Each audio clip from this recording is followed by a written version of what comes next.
Companies act का 68 एक company को ऑप्शन देता है कि वो अपने शेयर होल्डर से शेयर्स को बायबैक कर सकते हैं। फ्रेंड्स, कंपनी जब बायबैक करती है शेयर होल्डर से शेयर्स को, तो कंपनी को उस पर 20% tax rate along with surcharge 12% और एजुकेशन सेस 4% देना होता था। ये जो सेक्शन था वो 115 QA था, जिसको अब चेंज कर दिया गया है और एक नया सेक्शन इंट्रोड्यूस किया गया है फाइनेंस बिल 2024 के अंदर, जो कि है 222F। 222F बोलता है कि एज ए शेयर होल्डर अगर मुझे किसी कंपनी से बायबैक के रूप में 1,00,000 रुपए मिले हैं, तो अब मुझे उसे सेक्शन 156 के अंदर income from other sources as a dividend दिखाना होगा। और ये जो इनकम है इसमें मेरे को किसी प्रकार का कोई भी डिडक्शन अलाउड नहीं होगा। जो सामने वाली कंपनी जब मुझे पैसा सेंड करेगी तो 194 के अंदर 10% TDS डिडक्ट करेगी। और फ्रेंड्स, जो मेरा कॉस्ट ऑफ एक्विजिशन है वो मेरे लिए कैपिटल लॉस बन जाएगा। ये 1 अक्टूबर 2024 से प्रोविजन आ रहा है।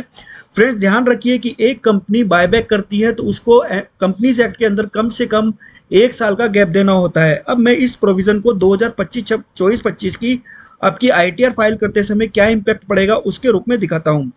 फ्रेंड्स, मान लीजिए आपका 2,50,000 रुपए का इनकम है।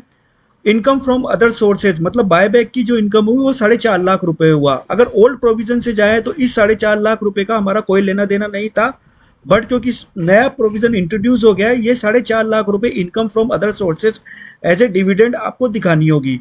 फ्रेंड्स, सामने वाली कंपनी 45,000 रुपीज का मेरा TDS डिडक्ट करेगी, जो मेरे 26AS में रिफ्लेक्ट होगा। अब जो ये शेयर्स थे उसका कॉस्ट ऑफ एक्विजिशन मेरे लिए 1,00,000 रुपए है, मेरे लिए मतलब शेयर होल्डर के लिए 1,00,000 रुपए है। अब नया प्रोविजन क्या कहता है कि ये 4.5 लाख रुपए प्लस 2.5 लाख रुपए आपको जो है इनकम कंसीडर करते हुए इनकम टैक्स देना है। अब फ्रेंड्स, दिखने में तो ये ऐसा लग रहा है कि ये शेयर होल्डर के अगेंस्ट में है, लेकिन एक मिनिमम अमाउंट के साथ में ये हमारे लिए बेनिफिशियरी भी होगा। अब मैं बताता हूँ क्यों।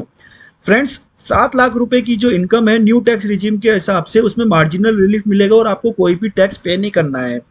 और जो ये TDS 45,000 रुपीज डिडक्ट हुआ, ये आपका पूरा का पूरा जो है आप रिफंड क्लेम कर सकते हो। वेयर एज जो 1,00,000 रुपए की कॉस्ट है, फॉर एग्जाम्पल अब हमारे को शॉर्ट टर्म कैपिटल गेन था 80,000 रुपीज इसी फाइनेंशियल ईयर में।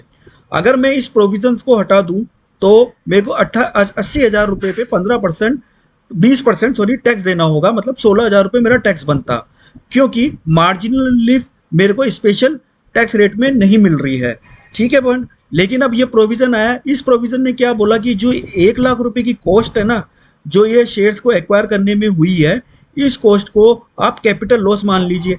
कैपिटल लॉस मानेंगे तो जो मेरा शॉर्ट टर्म कैपिटल गेन है उसके अगेंस्ट में मैं इसको सेट ऑफ कर सकता हूँ। सो जहां पे मेरा 16,000 रुपए का टैक्स बन रहा था, अब मुझे कोई भी टैक्स नहीं देना है। इनफैक्ट मैं 20,000 का कैपिटल लॉस कैरी फॉरवर्ड कर चुका हूँ। तो अगर इन नटशेल में बताऊं तो बाईबैक से एज ए शेयर होल्डर अगर मुझे कोई इनकम रिसीट होती है तो वो मेरा income from other sources as a dividend दिखाई देगा। सामने वाली कंपनी उस पर TDS डिडक्ट करेगी। इस शेयर्स को एक्वायर करने में जो भी कॉस्ट हुई थी वो कॉस्ट मेरी बाय डिफॉल्ट कैपिटल लॉस मानी जाएगी, मतलब इस इनकम में से कोई भी डिडक्शन अलाउड नहीं है। ये जो कैपिटल लॉस है ये मेरा सेट ऑफ हो सकता है लॉन्ग टर्म कैपिटल गेन या short term capital gain. Friends, अगर मेरा कोई उसी ईयर में गेन हुआ है तो ये जो कैपिटल लॉस है उसको सेट ऑफ करने के लिए मुझे हेल्प करेगा, अदरवाइज मैं इसको कैरी फॉरवर्ड कर सकता हूँ। तो 24-25 में आपको एक नई इनकम दिखाई देगी अदर सोर्सेज में, डिविडेंड इनकम, और एक नया लॉस दिखाई देगा जो कि आपने चाहे शेयर सेल किए हैं या नहीं किए हैं, कैपिटल लॉस। तो ये एक नई अपनी चीज आएगी ITR 2024-25 में। वीडियो अगर अच्छा लगा हो तो लाइक, शेयर एंड सब्सक्राइब कीजिए। टिल देन, जय हिंद, जय भारत, धन्यवाद।